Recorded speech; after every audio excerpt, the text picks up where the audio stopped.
তাহাদের কথার আজকের নিবেদন অপয়া। কলমে ইন্দ্রাণী বন্দ্যোপাধ্যায়।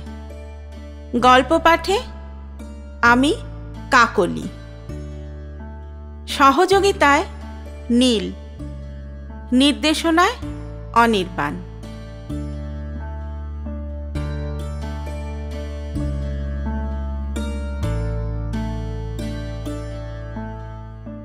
শীতের রাত মানেই দীর্ঘ একটা সময়, এক মায়াবী আচ্ছন্নতা বিরাজ করে তখন। কম্বলের ভেতরে গা ঢুকিয়ে অন্ধকার ঘরে স্মৃতির পট ভেসে ওঠে। আমার জন্ম শৈশব যেখানে কেটেছে সেখানের নারীর টান আমাকে হাতছানি দেয়। আমার ঠাকুরদার ছিল জমিদারি আদব কায়দা, তার সাথে জমিদার সুলভ মেজাজ। আমার মনে হয় পৃথিবীর শ্রেষ্ঠ মানুষ ছিলেন তিনি। এখনো মনে হয় আমাদের তিনতলা বাড়ির সিঁড়ি দিয়ে তিনি উঠে যাচ্ছেন রিজু শির দ্বারা। কেউ কখনো তাকে তোষামোদ করে পেত না। বিশাল বড় বড় সেগুন কাঠের আসবাব, দেয়াল আলমারিতে থাকে থাকে সাজানো বই। কত মানুষের ভিড়ে জমজমাট বাড়িতে হই হই করে বাঁচা। আমার তো একটা বাড়ি করতেই থরহরি কম্প, ঠাকুরদার 8টা বাড়ি। কি বুদ্ধিমতী ছিলেন আমার ঠাকুরমা! ঠাকুরদার কানে বুদ্ধি জোগাতেন। আমার মনে হয় আমিও তো ওদের উত্তর পুরুষ। কেন আমি ওদের মতো হলাম না? ওই সাটিদাহ গ্রামে আমার কত মানুষের সাথেই আলাপ ছিল। এটা রটনা ছিল এই গায়ে আগে সতীদাহ হতো। সেই থেকেই লোকমুখে এমন নাম। এক একটা মানুষের জীবন তো এক একটা গল্প। শীতের দিনে মিঠে রোদে বসে পিঠে খেতাম। কত রকমের পিঠে, সেদ্ধ পিঠে, সরু চাকলি, ভাজা পিঠে, গুড় পিঠে, আশকে পিঠে। সে যেন রূপকথার এক জগৎ। সেই রূপকথার জগতে একজনের কথা আজ বড় মনে পড়ছে। আমি তাকে জয়া বলে ডাকতাম। কি সুন্দর ছিল তার চোখ দুটো, উজ্জ্বল গায়ের রং আর এক পিঠ চুল। চোখ দুটো তার কথা কইত। আমাকে এমন ভাবে দেখতো মনে হতো তার হৃদয়ের অলিতে গলিতে শুধুই আমি। হেমন্তের শিশিরের মতো ঝরে ঝরে পড়তো তার স্নেহ আর আদর। আমার একটা দিনও তাকে ছাড়া চলতো না। ওর ভালো নাম ছিল জয়ন্তী। ঠাকুরদার সেরেস্তাতে দলিল লিখত ওর গরিব বাবা। নুন আনতে পান্তা ফুরোনোর সংসারে ওর বাবা স্বপন মাঝি যে অর্থ আনত তা সমুদ্রের মধ্যে বুদ বুদ যেন। তবুও নড়ে চড়ে সংসার চলত। ওর মা ছিল না। ওর জন্মের পর ওর মা মারা গেল। আমার থেকে বছর 5 বড় ছিল আমার জয়া। ও যখন জন্মালো তখন গা শুদ্ধ সবাই বললে, মেয়েটা অপয়া, লক্ষণ খুব খারাপ, জন্মের পর মাকে খেলে। কত অভাবের মধ্যে বছরের পর বছর নিয়ম করে বাচ্চার জন্ম দিতে গিয়ে কত মা মারা যায়। আর সবাই ছোট্ট শিশুর গায়ে লটকে দেয় অপয়া তকমা। জয়ার ওপরে আরো 3 দিদি আর এক দাদা। জন্মের কিছুকাল পরেই বোঝা গেল এ মেয়ে বোবা, কথা বলতেই পারছে না।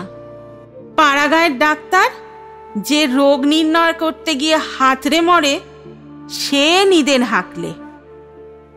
এ মেয়েটা কোনো দিনও কথা বলতে পারবে না। সবাই বললে সত্যি এমন মেয়ে অপয়া।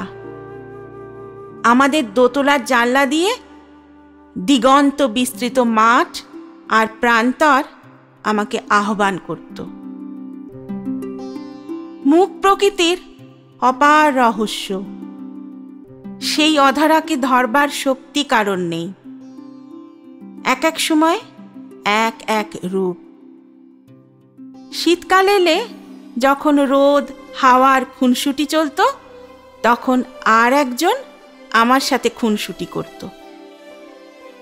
পরে ভেবেছিলাম হৃদয়ের গভীরে যেসব মানুষ একবার ঠাঁই পায় তাদের সাথেই চলে অনন্ত খুনসুটি। বাক্য মনের বাইরে যে অধরা, তা আমার জয়ার মধ্যেই ছিল। ওকে বলতাম, কি গো মেঘবালিকা, অস্তরাগের ধূসর ফ্রকে কোথায় ছিলে? আমার কথা কওয়ার দিকে হাঁ করে তাকিয়ে থাকতো জয়া। বিদ্যুতের ঝিলিক খেলতো ওর চোখে। আমার হাত ধরে টানতো, কি যেন দেখাতে চায়। আমি বললাম, ঠিক আছে ঠিক আছে, আমি যাচ্ছি।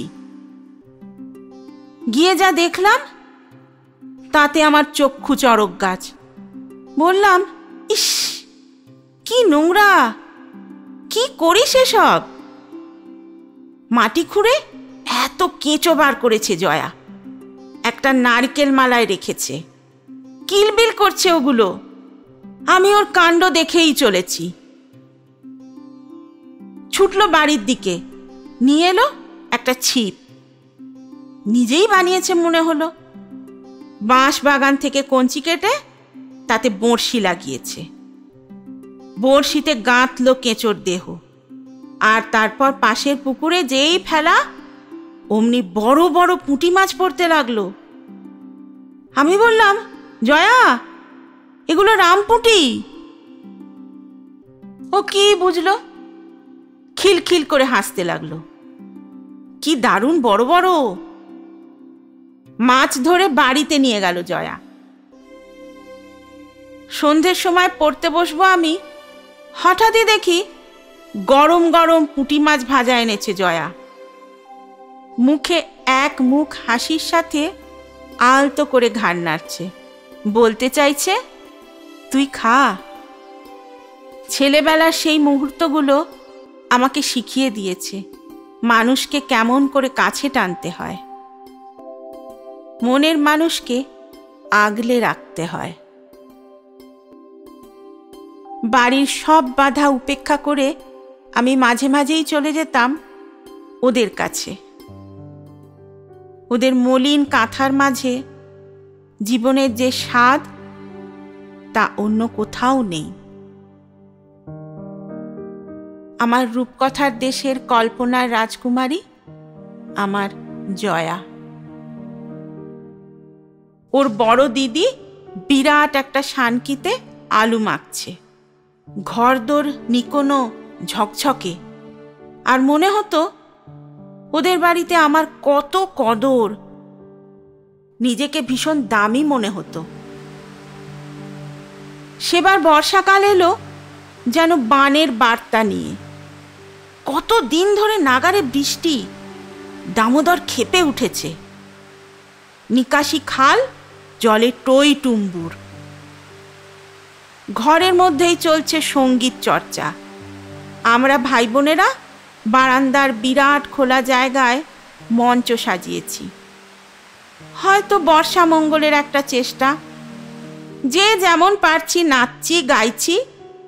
জয়াও হাজির। মঞ্চ বাঁধতে কত ফরমাস, ও ছাড়া কে করবে? রেডিওতে খবর শুনছে সবাই। ভয়াবহ দুর্যোগের ঘনঘটা। নদীর জল গায়ে ঢুকবে। ভয়ের সাথে রোমাঞ্চিত আমরা। হঠাৎই জয়া আমাকে ইশারা করে 3 তলায় যেতে। দুজনেই আশ্চর্য হয়ে যাই। দূরের মাঠে নদীর জল ঢুকছে। জয়ার সব কথা আমি বুঝতে পারি। ও আমাকে মাতাল নদী দেখতে যেতে বলে, কিন্তু সে কি করে সম্ভব? ওই দূরের মাঠে কখনো যাইনি, তার উপরে এই বর্ষাকাল। মাঠে সাপ ভেসে বেড়াচ্ছে, আলকে উঠে, খুব খতরনাক। তবুও একটা অদম্য ইচ্ছা জাগে। মনে হয় জয়ার মতো টো টো করে ঘুরে বেড়াই। না, আর কোনো বাধা নয়। আমি আর জয়া টিপ টিপ বৃষ্টির মধ্যেই দৌড় দিলাম। কয়েকটা বাড়ি পেরোতেই খোলা মাঠ, আল দেখা যাচ্ছে না, জলের ছপাং ছপাং শব্দ, আমার হাঁটু পর্যন্ত জল। কি অপূর্ব আনন্দ আমাদের গ্রাস করেছে। জয়া এই টিপটিপ বৃষ্টির মধ্যেই জলের ওপর ভেসে থাকা মেঠো কলমি শাক তুলতে লাগলো। এমন তো কতদিন তোলে, আমার হাতে দেয় নধর শাকগুলো। তারপরেই আলের গায়ে গর্তে হাত ঢোকায়। এত বোকা! বোকারা বিপদের আশঙ্কা করতে পারে না বলেই এত সাহসী হতে পারে। আর আমি চিৎকার করতে থাকি, জয়া, গর্তে হাত কেন ঢোকাচ্ছিস? সাপ আছে, ছোবল দেবে তোকে। ও আমার বলা কথা বুঝতেই পারে না। গর্ত থেকে কাঁকড়া বার করে, ছোট্ট ছোট্ট কাঁকড়া। গরিবের অন্নের পাশে প্রকৃতির তরকারি সম্ভার। এই বোবা মেয়েটার যা জানা আমার জানা নেই। ভীষণ ভয় করে। অন্ধকার নেমে আসছে, কালো হয়ে আসছে আকাশ। নিশ্চয়ই বাড়িতে আমার খোঁজ পড়েছে। আজ কপালে প্রচুর বকাঝকা। আমি জয়ার হাত ধরে টানতে লাগলাম, ইশারাতে আকাশ দেখালাম। এবার ওর উচ্ছ্বাস কমল, বুঝতে পারল বিরাট ভুল হয়ে গেছে। আল পথ ধরে এগিয়ে আসছি আমরা। জৈমিনী ঋষিকে স্মরণ করছি। আকাশে ভীষণ চিকুর হানছে। এদিকে বাড়িতে খোঁজ খোঁজ রব। কোথায় গেল মেয়েটা? অন্য ভাই বোন বললে ঠিক জয়াদে বাড়িতে গেছে। অমন একটা অবস্থা, ঠাকুরদার চিন্তার শেষ নেই। জয়াদে বাড়িতে গিয়ে বললে, স্বপন, আমাদের মেয়েটা কি আছে? এবার আরও চিন্তা সকলের, এখানেও নেই। এই প্রাকৃতিক দুর্যোগ, দুটো মেয়েই নেই। স্বপন মাঝি বললে, মাঠের দিকটা দেখে আসি, জয়ার সাথে ওদিকে যেতে পারে নদী দেখতে। সবাই অবাক, এই হাঁটু জলে তা কি করে সম্ভব? তাড়াতাড়ি মাঠের দিকে আসে স্বপন জেঠু। অন্ধকারের মধ্যেই দেখার চেষ্টা করে দুটো অবয়ব দেখা যায় কিনা। কিন্তু কিছুক্ষণের মধ্যেই আকাশ ভেদ করে নেমে আসে দেবরাজ ইন্দ্রের বজ্র। একটা আগুন আকাশকে যেন বিদীর্ণ করে দেয়। দূরে নারকোল গাছে আগুন। আমরা ছুটছি, কিন্তু আগুন ধরা নারকেল গাছের নিচেই তো ছিল স্বপন মাঝি। তার নিথর দেহটা পড়ে আছে, গলায় রূপোর হারটা কালো হয়ে গেছে। আমাদের চিৎকার শুনে গোটা গা সেখানে উঠে এলো। সকলের ঘৃণা বর্ষিত হলো আমাদের মাথায়। আর জয়ার অপয়া উপাধি অক্ষত রয়ে গেল। জয়া অনুভবে বুঝল আর আমি সকলের সমস্ত কথা নত মস্তকে শুনে গেলাম। এই মৃত্যুর দায় অস্বীকার করার উপায় নেই। ঠাকুরদা শুধু বললে, নিয়তি। কিন্তু ঈশ্বরের এই পক্ষপাতিত্ব কেন হলো? মনে হলো, আমার কেন মৃত্যু হলো না? এদিনের এই ভয়ঙ্কর ঘটনায় আমরা হঠাৎই বড় হয়ে গেলাম। কালের নিয়মে সবকিছুই ফিকে হয়ে যায়। আমরা একটু বড় হয়েছি এখন। জয়ার দিদিদের বিয়ে হয়েছে ঠাকুরদার তৎপরতায়। জয়া এখন কোথাও যায় না, মাটির পুতুল বানায় ঘরে বসে বসে। সেবার দুর্গাপুজোর সময় গাঁয়ের বারোয়ারি পুজোর ঠাকুর তৈরি করতে এলো এক মৃৎশিল্পী। ঠাকুরদা বললে, খুকু, তুই জয়াকে নিয়ে একবার বারোয়ারি তলায় যা, গোবিন্দ ঠাকুর তৈরি করতে এসেছে, ওকে বলে আয় দুপুরে আমাদের বাড়িতে খাবে। জয়া এখন সবসময়ই ব্যস্ত, ওর দেখা পাওয়া ভার। দিদিদের বিয়ে হয়ে গেছে, দাদার সংসারে রয়েছে, দাদার জন্য রান্না করে। দাদা এখন বাবার কাজে বহাল হয়েছে। সেরেস্তাতে যাবার আগে সব ব্যবস্থা করে দেয় জয়া। শুধুই কি তাই, সেই নদীর ধারে যেখানে পলি মাটি বালতি করে আনে জয়া, মাটি ছানে, একেবারেই আঁকারা মাটি করতে হয়। তারপর কত রকমের পুতুল তৈরি করে। আমাদের বাড়িতে গোবিন্দপাল খেতে এলো। বারোয়ারির ঠাকুর তৈরি করবে, আর দুপুরে আমাদের বাড়িতেই খাবারের ব্যবস্থা। কলাইয়ের ডাল, আলু পোস্ত, চুনো মাছের টক আর বেগুন ঘুর্নি দিয়ে ভাত খেলে। গোবিন্দপাল শিল্পী মানুষ, বাড়ি আটপুরে, বয়স প্রায় 60-এর মতোই। ঠাকুরদা বলেন, গোবিন্দটা বড় দুঃখী। আমার মনে হতো, গোবিন্দের দুঃখের আবার কি আছে? ঠাকুর তৈরিতে কত মজা। গোবিন্দপাল এই চত্বরের সব থেকে বড় মৃৎশিল্পী, জাতিতে কুমোর।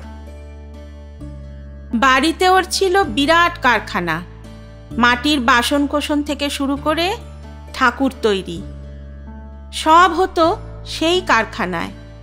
ওর ছেলে মিন্টু পাল বাপকে সাহায্য করত, মাটি আনা, দুদিন ধরে ভিজিয়ে সেই মাটি ছানা। খুব পরিশ্রম করত ছেলেটা। এখন সব বন্ধ। কোনো এক দুঃখের কারণে ওর নাকি সব উপার্জন বন্ধ। ঠাকুরদা বললে, কি গোবিন্দ, তোমার কোনো অসুবিধা হচ্ছে না তো? তাহলে আমাকে জানিও।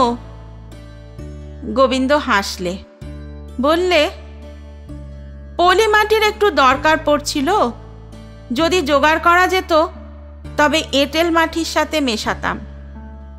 ঠাকুরের মুখ করতে ওটুকুই চাই। ঠাকুরদার চিন্তার লাঘব করে আমি বললাম, জানো দাদু, জয়ার কাছে অনেক পলি মাটি আছে। ও ঠাকুর করে, পুতুল করে, মেলাতে সেসব বিক্রি করে পয়সা পায়। ঠাকুরদা বললে, ঠিক বলেছিস। খাওয়ার পর গোবিন্দ মিস্ত্রিকে নিয়ে দাদু গেল জয়ার বাড়িতে। জয়া তখন মাটি গুলে মোটা কাপড়ে জল ছাঁকছে। শুনতেই পেল না জয়া। গোবিন্দ মিস্ত্রি বললে, আশ্চর্য, আপনি এত জোরে ডাকলেন, তবুও সাড়া দিলে না কেন? ঠাকুরদা বললে, যারা বোবা তারা কানে খাটো, ইশারাতে বোঝাতে হয়। গোবিন্দপাল শিল্পী মানুষ, বুঝে যায় জয়া আসলে শিল্পী। সামান্য উপকরণ, অথচ অসাধারণ সব শিল্প কাজ। ঠাকুরদা বলে, মেয়েটার কপাল মন্দ, এইটুকু বয়সে দাদার সংসারে অবাঞ্ছিত হয়ে মুখ বুজে কাজ করে চলে। জয়ার ডাক পড়ল বারোয়ারি তলায়। গোবিন্দ বললে, মেয়েটার হাতের এলেম আছে, আমাকে মাটি করতে আর মেয়ের বাধ্যে সাহায্য করুক। এই প্রথম সবাই বুঝে গেল অপয়া আর অপাঙ্ক্তেয় মেয়েটার মধ্যেই কত গুণ আছে। এদিকে সংসারের কাজ বৌদিকে সামলাতে হচ্ছে। দিব্যি বিনে পয়সায় অমন একটা হাবাগোবা ননদ পেয়ে গিয়েছিল, তাই জয়ার উপর অত্যাচার বাড়ল। দাদার কান ভারী করে জয়ার গায়ে পর্যন্ত হাত দিল ওরা। আর বিধাতা পুরুষ সেদিন অলক্ষ্যে হাসলেন। পুজোর আর কয়েকটা দিন। ঠাকুরের চোখ আঁকতে গিয়ে শিল্পী গোবিন্দ কেঁদে ফেললে। ঠাকুরদা বললে, তুমি আবার কাঁদছো গোবিন্দ? গোবিন্দ উত্তর দিলে, কি হবে ঠাকুর, আমার ছেলেটার অমন দুর্ঘটনায় একটা পা বাদ চলে গেল। এই বুড়ো বয়সে আমি একা কি করে সব দিক সামলাবো? ভেবেছিলাম খুব ঘটাপটা করে ছেলের বিয়ে দেব, আর আজ বিধাতার প্রতিমা গড়ি, তাতে দেবদেবীর প্রাণ প্রতিষ্ঠা করে মানুষ। কোন পাপে এমন হলো বুঝতেই পারি না। দেবীর চোখ আঁকা হচ্ছিল। গোবিন্দ বললে, এখনো জয়া মা এলো না, যাই ডেকে আনি। হাতে হাতে সাহায্য করে মেয়েটা। শিল্পী গোবিন্দ জয়ার বাড়িতে গিয়ে দেখলে অপয়া অলুক্ষণে বলে জয়াকে মেরেছে ওরা। বোবা মেয়েটার চোখে জল, একপাশে বসে বাসন মাজছে। দুর্গাপুজোর মহাষ্টমীতে বারোয়ারি তলায় ঢাক বাজছে। এবার কার্তিক মাসে পুজো। গোবিন্দ মিস্ত্রি লুচি আর ঘুগনি খাচ্ছে আমাদের বাড়ি। সঙ্গে একটা ছেলে এসেছে, অল্প বয়সী যুবক। জয়াকে বিয়ে করবে সে। সামনের অঘ্রাণে আমার জয়া শ্বশুর বাড়ি চলে যাবে। বাড়ির কারখানা আবার চালু হবে। ছেলেটার নাম মিন্টু পাল, শিল্পী গোবিন্দ পালের ছেলে। গ্রামের অপয়া মেয়েটা এবারে ঠাকুর তৈরি করেছে গোবিন্দ পালের মতো শিল্পীর সাথে। ওর নাম অপয়া নেই। গোবিন্দ পাল বললে, বড় লক্ষ্মীমন্ত মেয়েটা। দাদুর মুখে হাসি। বললে, জয়া মানে মা দুর্গা।